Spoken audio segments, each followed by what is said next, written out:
Hello, beautiful people. My name is Christabel. I welcome you to Chrissy's Corner. If this is your first time here, I want to greet you specially. And if you're a returning subscriber, I want to thank you for your usual support. In today's video, I'm going to be talking about things you need to know about University of Ilorin. I'm a student there, a second year medical student, and I'm going to be telling you these things based on what I experienced in my first year.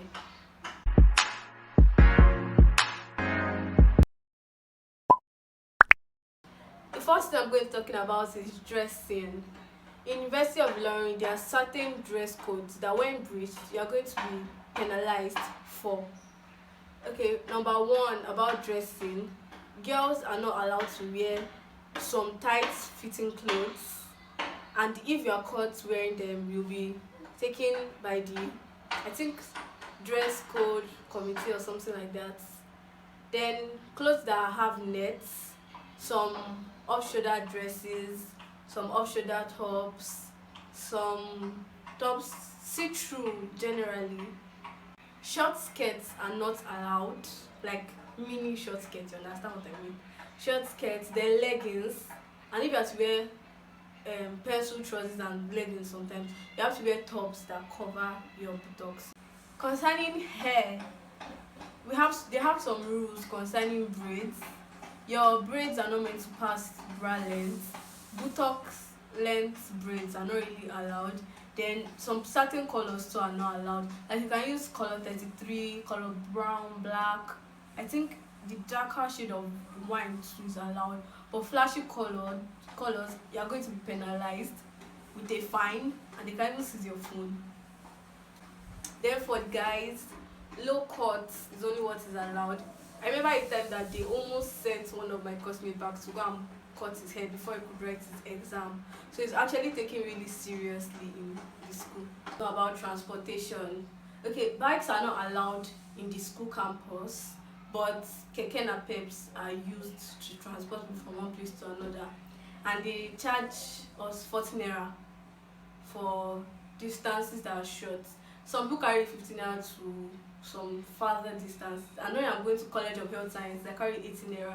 Then buses too, you find them in the school to take you outside the campus. Hostels. What do you need to know about hostels? There are two types of hostel in the school. There's the private hostel and there's the school-owned hostel. Okay, there's also school-owned private hostel. That is a private hostel that has changed over time to become a school hostel. So private hostels ranges from I think 75,000 to like you can sit on at 10,000 for private hostels. But school hostels I think is strictly a 28k, and you get it from your portal through a ballot system. So for the school-owned private hostel, it was 40,000 naira the last time I checked. And you can also get hostels off campus. That is like Tanke area. You can get them cheaper than the price of school hostels and might be more expensive. The advantage of hostel on campus is just transportation, then lecture halls are not really far. Next is markets on campus. Markets and eateries. There are like a number of them, up to like 8 or 9 that I've tried out on campus, and they are really nice. Then market is a school market, general market. Then there's a bakery there too. So clearance or registration is a physical registration taking place in your faculty by your level advisor, and it is done for freshers and JUPEB or IGMB students. When it's time for that one, they are going to be asked to provide some documents and passports and all, and it's a stressful process. So about banks, there are a number of banks on campus. We have a GTB branch, we have, or rather GTCO, Zenith Bank branch, Wema, and other banks. And so about sports, the sporting facilities on campus, we have a stadium where you can play football. There's a gym too on campus that you pay, I think it's about 1.5 per semester.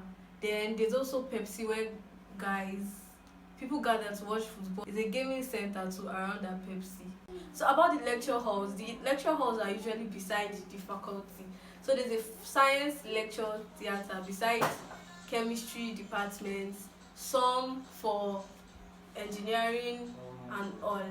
All night class, people usually go for night class and they are taking place in the lecture halls. Tutorials too usually take place. Some are paid tutorials and some are free tutorials. Then you know that you should not work hard, work very smart, especially in your first year when you be doing CBT exams. You can read a lot of past questions and you start getting conversant with the questions and the quests. So you don't have to read everything. Just work smart. Yeah. Please, if you have any more questions, you can leave it down in the comment section below and I'm going to make sure I answer everything. If you are confused about anything, just say it. And don't forget to like, share and subscribe. Turn on the post notification so that you'll be alerted when a new video is dropped. And send this video to all your friends that are coming to University of Unilorin. Thank you and God bless you.